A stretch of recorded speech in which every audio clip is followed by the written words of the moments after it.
When the night has come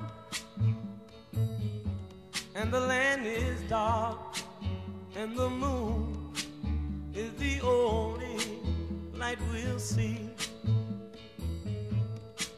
No, I won't be afraid. Oh, I won't be afraid. Just as long as you stand by me. So darling, darling, stand by me. Oh, stand by me. Oh, stand by me. Stand by me. If the sky that we look upon. Well, not until he was like 6 weeks when I've noticed that something was not normal, that something was not okay, and I started looking at books about his development, and I noticed that he was far behind from the things that he was supposed to be doing at that stage, at that age. And I remember one time when he was very small, and I reflect back on it, that the doctor said that he would not be able to walk or talk or do anything. And then when he was about, I believe it was maybe 2 years old or something, he couldn't walk or anything, but we were at a party or something, and I think Brenda, our other child, had him, and there was a bunch of people around him, and he was kind of making them laugh with little things that he did, and it was just heartwarming to see that, our child that was not supposed to do anything or, be able to walk or talk or do anything, but yet we see this big crowd of people around him and he's making everybody laugh. So it was like just a little piece of hope that we knew that someday David was gonna, really, really outdo himself, When we go to a party, David is the party, pretty much. He's the life of the party. He walks in, and if there is a band playing, if there's any type of music, he will be the person to start the party. His love for life, his love for music, it's beyond anything I've ever seen in anyone, and he's just great. He's the best thing that I could have ever had. I think as a child I was kind of resentful of his disability, but as I've grown up, as I've become an adult, I think that was the best thing that could have ever happened to me, is to have him in my life.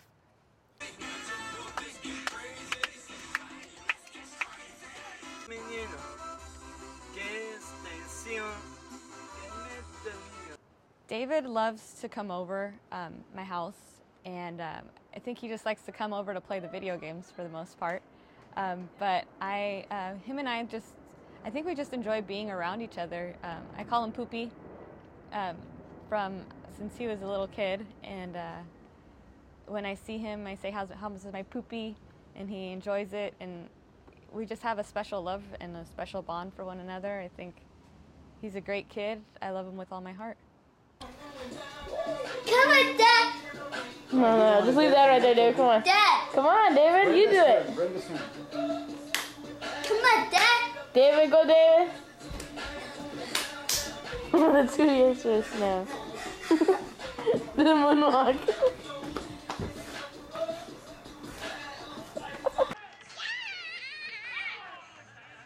David's pretty much always been special, and I think I've always remembered him that way. I don't really remember that far back, but I do remember being younger and just needing to understand that he was special. Parents kind of gave us the explanation at a young age, and there really weren't too many questions asked after that. We just kind of went forward with it and did our best to understand the situation as kids.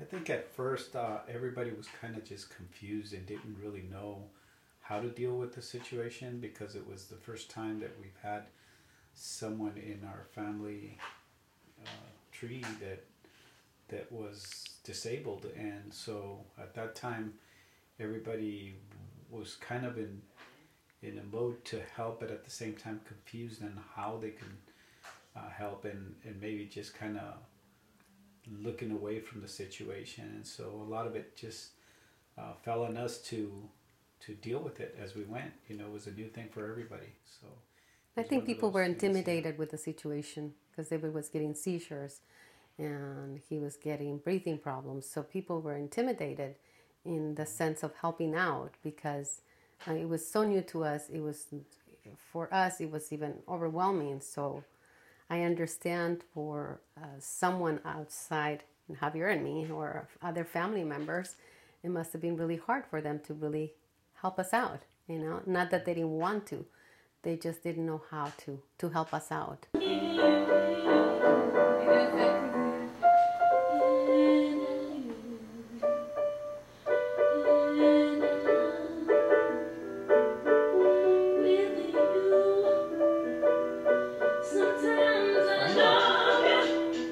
Mr. B, I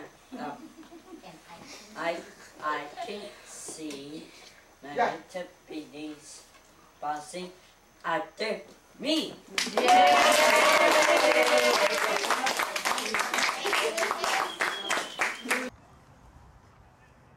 Me and David, we kind of enjoyed doing, I guess, pretty much anything. He kind of calls me out on anything. He'll call me out for playing basketball, if you want to play catch. Types of anything really with music, joking around. Sometimes we like to joke around and dress. I like to dress him up in cowboy outfit or something, and I don't know, just joke around like that. It's those different types of, I guess, just playing around. Do a funny smile. Come on. Come on. David, funny smile. 1, 2, 3. Two brothers. Oh, what's this? He's an ugly fella. Hey, don't talk to me like that, dude. Team. She's not the born. other side, Brenda. Huh? Get on the other side where he is. Yeah. Let's see the 3 little musketeers. We need 3 musketeers. Little. A ver, David. David. How do you guys look in here? Hey, no pictures, no pictures, Hey, no sit pictures. Down. Sit down or get out. I don't want to. I want to play with David. Chico.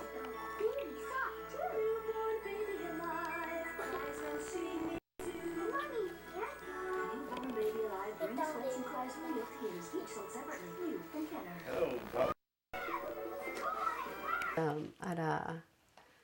At a quinceañera, and that was one of my nieces' quinceañera, and he loves music. So before I know it, he went and talked to the mariachi band, and he's getting on stage, and I'm like, oh my God, what is he doing? And he's just the joy that he had on his face, and just he started singing and performing. I think the main thing that I would like to tell people about David and other children or people that with special needs is that they shouldn't be afraid of them. They might do things a little bit different from what we consider to be normal, but at the core, they're the most loving people, good-hearted. I know David, for one, is the most warm, kind-hearted person. He's taught me so much about life, about having patience, understanding other people, understanding people's differences, and learning to not judge someone right off the bat. I think if anybody that knows David knows how warm he is, and I think if he sees people for who they really are, he doesn't judge someone, and I think that's kind of what maybe his purpose in life here is. Night as young, and the night is gone, and the moon is only I could see. I don't cry, I'm not all cry. I'm gone, and stay by me. Take it away, David.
Open. Close. Hi, camera. Hi, camera.